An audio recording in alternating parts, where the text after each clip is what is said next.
we are looking at how to pronounce this expression.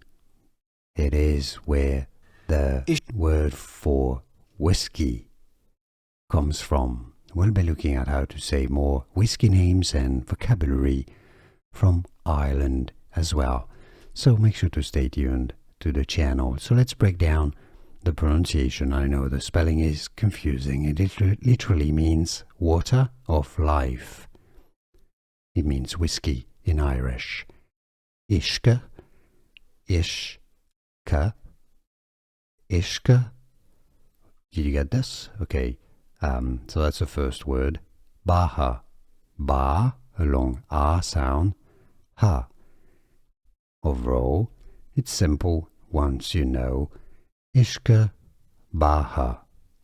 Uisce Beatha is how you say whiskey in Irish. And now you know. More videos for you here to learn more correct pronunciations. Like this video if you found it useful. I'll see you there. Thanks for watching.